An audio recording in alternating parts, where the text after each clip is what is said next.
أعوذ بالله من الشيطان الرجيم. بسم الله الرحمن الرحيم. مثل الجنة التي وعد المتقون تجري من تحتها الأنهار أكلها دائم وظلها تلك عقبى الذين اتقوا وعقبى الكافرين النار. والذين آتيناهم الكتاب يفرحون بما أنزل إليك ومن الأحزاب من ينكر بعضه قل إنما أمرت أن أعبد الله ولا أشرك به إليه أدعو وإليه مآب. وكذلك أنزلناه حكما عربيا ولئن اتبعت أهواءهم بعدما جاءك من العلم ما لك من الله من ولي ولا واق. اور جس جنت کا متقی لوگوں سے وعدہ کیا گیا ہے اس کا حال یہ ہے کہ اس کے نیچے سے نہریں جاری ہوں گی اور اس کا پھل ہمیشہ رہے گا اور اس کا سایہ بھی ہمیشہ رہے گا. یہ انجام ہے ان لوگوں کا جنہوں نے تقوی اختیار کیا، اور کافروں کا انجام جہنم ہے. اور جن کو ہم نے کتاب عطا کی ہے یعنی یہود اور نصارہ، وہ اس قرآن سے خوش ہوتے ہیں جو آپ کی طرف اتارا گیا ہے. اور جماعتوں میں سے کچھ لوگ وہ ہیں جو قرآن کے بعض حصے کا انکار کرتے ہیں.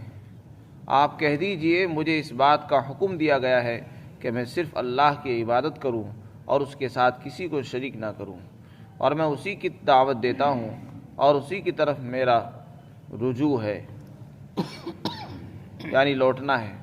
اور اسی طریقے سے ہم نے اس قرآن کو عربی زبان میں فیصلہ بنا کر اتارا ہے، اور اگر آپ ان کی خواہشات کی پیروی کریں گے اس کے بعد کہ آپ کے پاس علم پہنچ چکا ہے تو اللہ کے مقابلے میں نہ تو آپ کو کوئی مددگار ہوگا اور نہ کوئی بچانے والا ہوگا. سب سے پہلی آیت میں تو جنت کا حال بیان کیا ہے. مثل کے معنی یہاں حالت کے اور صفت کے ہیں. جنت کی مثال تو بیان نہیں کی جا سکتی، نہ اس کی کوئی مثال ہے نہ کوئی نظیر ہے. جنت ایک ایسی چیز ہے جس کی کوئی مثال نہیں ہے. تو یہاں جنت کی حالت کو بیان فرمایا ہے اور اس کی اندرونی کیفیت، خوبی، ندرت کو اللہ نے ذکر فرمایا، جیسے کہ قرآن کی بہت سی آیتوں میں اس کا بیان ہے. یہاں بھی اس کی ایک حالت کو ذکر فرمایا. جنت جس کا وعدہ اللہ نے متقی لوگوں سے فرمایا ہے اس کی حالت یہ کہ اس کے نیچے سے نہریں جاری ہوں گی، یعنی اس کے جو درخت ہوں گے، اس کے باغ ہوں گے، ان باغوں کے اندر سے، درختوں کے نیچے سے نہریں بہہ رہی ہوں گی. اور جس باغ کے اندر نہر ہو اس کا منظر انتہائی خوشنما ہوتا ہے. نہر کی وجہ سے اس کا خوبصورتی میں اضافہ ہو جاتا ہے. تو جنت ایسی ہوگی کہ اندر سے نہریں بھی جاری ہوں گی. اور دوسری چیز یہ بیان فرمائی کہ اس کا جو پھل ہوگا وہ ہمیشہ رہنے والا ہوگا. جنت میں جو پھل ملے گا وہ کبھی ختم نہیں ہوگا بلکہ وہ ہمیشہ رہے گا. حضرت ثوبان رضی اللہ عنہ فرماتے ہیں کہ میں نے سنا آپ صلی اللہ علیہ وسلم نے فرمایا جو جنتی جو پھل لے گا اس کے لینے کے بعد فوراً دوسرا پھل اس میں پیدا کر دیا جائے گا. یعنی جنت کا کوئی پھل ختم نہیں ہوگا، ہمیشہ رہے گا. وہ دنیا کی طرح نہیں کہ ایک موسم میں کوئی چیز مل جاتی ہے دوسری موسم میں وہ ختم ہو جاتی ہے، یا اس مرتبہ ہے اگلی مرتبہ دستیاب نہیں ہے. وہاں ہمیشہ دستیاب رہیں گے. وَظِلُّهَا، اسی طریقے سے جنت کا جو سایہ ہے وہ بھی ہمیشہ رہے گا. جنت کا سایہ دنیا کے سائے کی طرح نہیں ہوگا کہ یہاں دھوپ کی وجہ سے لوگوں کو سایہ مل جاتا ہے اس لیے کہ وہاں یہاں کی طرح چاند اور سورج نہیں ہوں گے. ایک بزرگ فرماتے ہیں کہ وہاں کا سایہ ایسا ہوگا جیسا کہ سورج نکلنے سے پہلے کا وقت ہوتا ہے، انتہائی سہانا. امام بہقی نے اس کو ذکر فرمایا ہے. شعیب کہتے ہیں ابو العالیہ کے ساتھ میں تھا تو وہ کہنے لگے کہ جنت کے اندر جنت کا جو موسم ہوگا وہ ایسا ہوگا جیسا کہ سورج نکلنے سے پہلے کا ہوتا ہے. انتہائی سہانا ہوتا ہے، دل کو فرحت دیتا ہے، اور خوشنما معلوم ہوتا ہے، تو وہاں ہمیشہ سایہ رہے گا، وہاں کبھی ختم نہیں ہوگا، چونکہ وہاں دھوپ نہیں ہوگی کہ دھوپ کی وجہ سے وہ ختم ہو جائے۔ اسی طریقے سے وہاں کی جو نعمتیں ہوں گی، اس آیت شریفہ سے معلوم ہوا کہ وہ ختم نہیں ہونے والی نہیں ہوں گی، فنا ہونے والی نہیں ہوں گی۔ کچھ فرقوں نے جنت کی نعمتوں کو بھی فنا قرار دیا ہے، اور یہ کہا ہے کہ جنت کی نعمتیں بھی دنیا کی طرح ہیں، جیسے دنیا کی چیزیں ختم ہو جاتی ہیں، جنت میں بھی چیزیں ختم ہوتی چلی جائیں گی۔ اس آیت شریفہ نے ان کی اس قول کی تردید فرمائی ہے کہ جنت کی نعمتیں، وہاں کے پھل، وہاں کا سایہ، وہاں کی ہر نعمت دائمی ہوگی اور ہمیشہ رہنے والی ہوگی، کبھی ختم نہیں ہوگی۔ متقی کسے کہتے ہیں؟ تقوی کا جو سب سے بڑا درجہ ہے، سب سے پہلی جو چیز ہے وہ ہے شرک سے بچنا۔ تقوی کے معنی بچنے کے آتے ہیں۔ سب سے پہلا درجہ یہ کہ آدمی شرک سے اپنے آپ کو بچا لے، یہ سب سے بڑا درجہ ہے تقوی کا۔ جس آدمی نے اپنے آپ کو شرک سے بچا لیا، توحید اختیار کیا، اللہ کو ایک مان لیا، اس کی ذات میں، اس کی صفات میں اس کو ایک تسلیم کیا، یہ سب سے بڑا تقوی۔ اس سے بڑا تقوی اور کیا ہو سکتا ہے؟ تو متقی لوگوں سے جس جنت کا وعدہ کیا گیا ہے، اس سے مراد ہے وہ لوگ جو شرک سے بھی بچتے ہیں، اور جو لوگ شرک میں مبتلا ہیں وہ متقی نہیں ہو سکتے، چاہے وہ 5 وقت کی نمازیں پڑھتے رہیں۔ تو صرف نماز پڑھ لینے سے ہی تقوی نہیں آتا، تقوی کے معنی آتے ہیں بچنے کے، اور سب سے بڑا درجہ یہ کہ آدمی شرک سے اپنے آپ کو بچا لے، گناہوں سے بچا لے، اور سب سے بڑا گناہ تو شرک ہے۔ اس کے بعد اللہ تعالیٰ نے فرمایا کہ یہ جو انجام بیان کیا گیا ہے یہ متقی لوگوں کا ہے، جنہوں نے تقوی اختیار کیا ہوگا، یعنی شرک سے بھی بچے ہوں گے اور گناہوں سے بھی اپنے آپ کو بچایا ہوگا، ان کو اللہ تعالیٰ یہ جنت عطا فرمائیں گے۔ اسی طرح اس کی مختلف حالتیں اللہ نے مختلف آیات میں مختلف مقامات پر ذکر فرمائی ہیں۔ آگے اللہ تعالیٰ نے کافروں کا انجام ذکر فرمایا کہ کافروں کے لیے، کافروں کا جو انجام ہے وہ تو آگ ہے، آگ کے سوا ان کو کوئی ٹھکانہ نہیں ہوگا، وہ جہنم ہوگا۔ پھر دوسری آیت شریفہ میں اللہ تعالیٰ نے فرمایا کہ جو یہود ہیں اور نصارہ ہیں جن کو ہم نے کتاب عطا کی ہے، وہ سب ایک جیسے نہیں ہیں، کچھ لوگ ان میں اچھے بھی ہیں، یہاں ان کی تعریف بیان کی ہے۔ اللہ تعالیٰ فرماتے ہیں جن کو ہم نے کتاب عطا فرمائی، یعنی یہود اور نصارہ، ان میں سے کچھ لوگ اچھے، انصاف پسند ہیں، حق کو حق کہتے ہیں، غلط کو غلط کہتے ہیں۔ یہ نہیں کہ بس ہمارا دین تو عیسائیت ہے تو لہذا ہم عیسائیت کو ہی پکڑے رہیں گے، حق کی تلاش نہیں کریں گے اور حق کے بارے میں اقرار نہیں کریں گے، وہ ایسے نہیں ہیں۔ ان کا معاملہ ایسا ہے کہ جب اللہ نے قرآن اتارا ہے آپ پر تو وہ قرآن سے بھی خوش ہوتے ہیں، جب وہ قرآن میں وہی باتیں پاتے ہیں جو ان کی کتابوں میں تھی تو اس سے خوش ہوتے ہیں، اور ان کی کتابوں کی تصدیق ہوتی ہے تو وہ اس سے خوش ہوتے ہیں، اس سے وہ جلن محسوس نہیں کرتے، دشمنی نہیں کرتے، عداوت نہیں کرتے۔ تو ایسے لوگ متعلق فرمایا کہ جن کو ہم نے کتاب عطا کی ہے وہ قرآن سے بھی خوش ہوتے ہیں، ان احکامات سے بھی خوش ہوتے ہیں جو ہم نے آپ کی طرف اتارے ہیں۔ لیکن کچھ لوگ ان میں سے ایسے بھی تھے جو قرآن کے بعض احکامات کو مانتے تھے، بعض کا انکار کر دیا کرتے تھے۔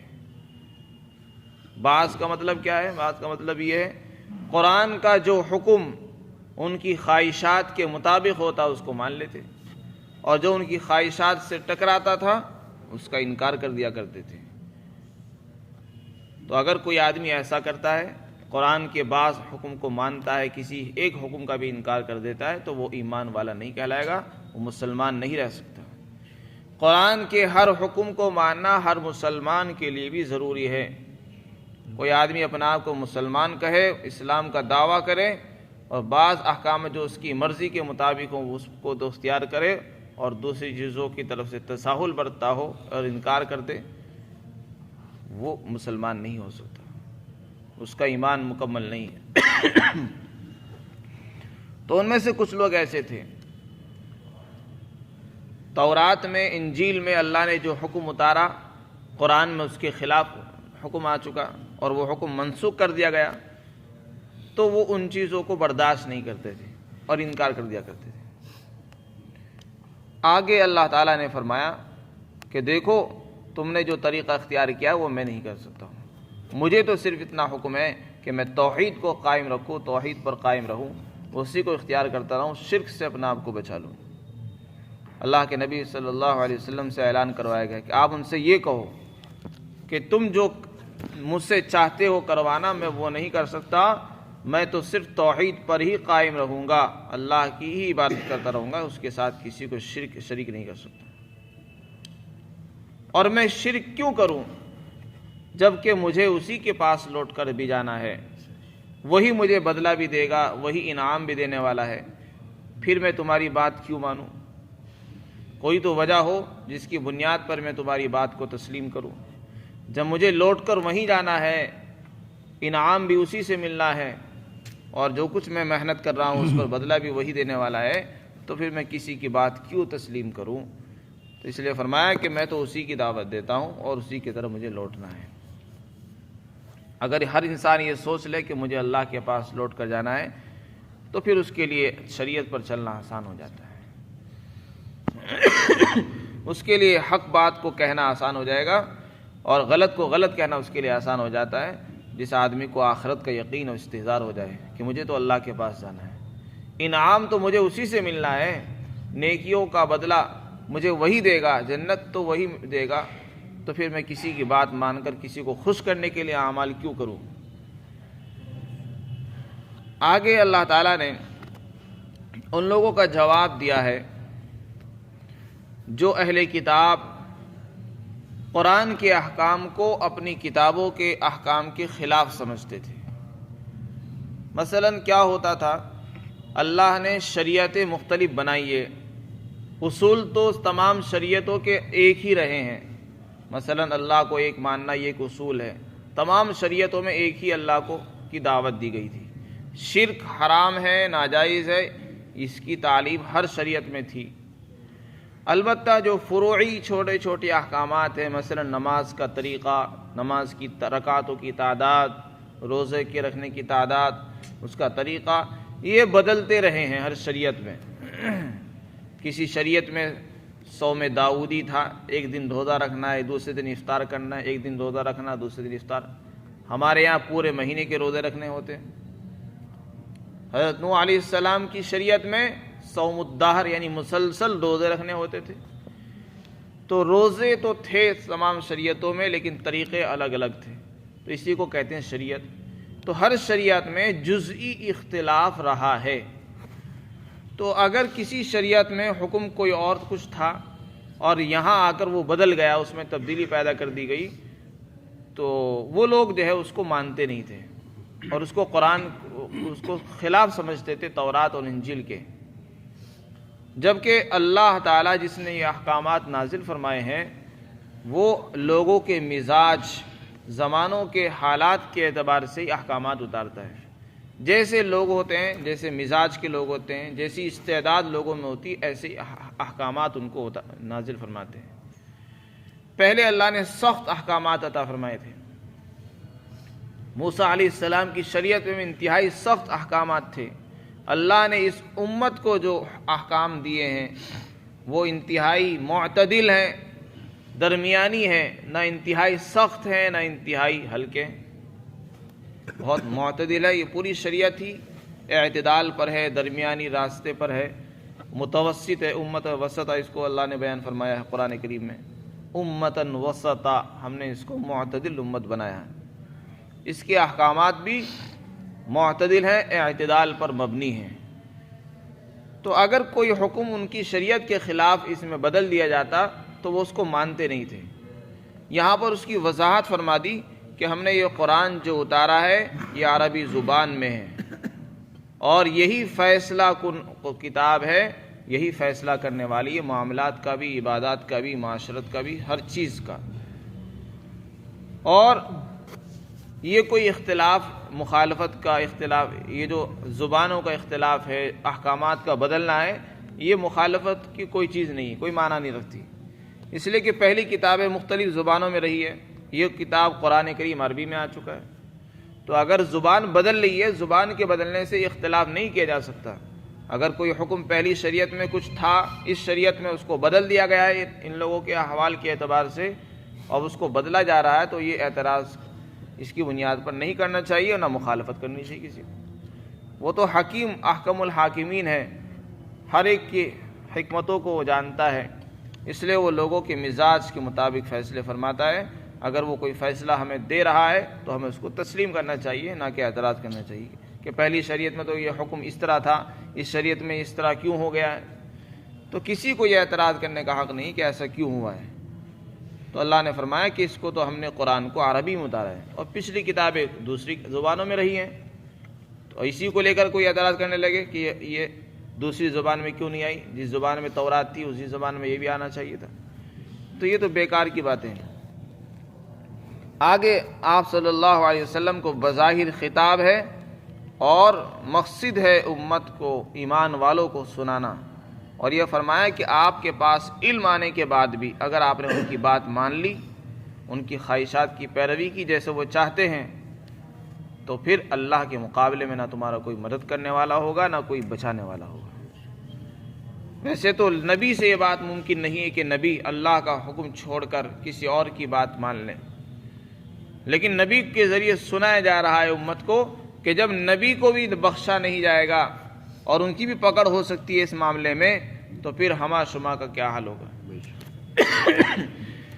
تو اس لیے ہر انسان کو چاہیے کہ وہ اللہ کے حکموں کی پیروی کرے اور اسی کو اپنے لیے لائحہ عمل سمجھے اور نجات کا ذریعہ سمجھنا چاہیے۔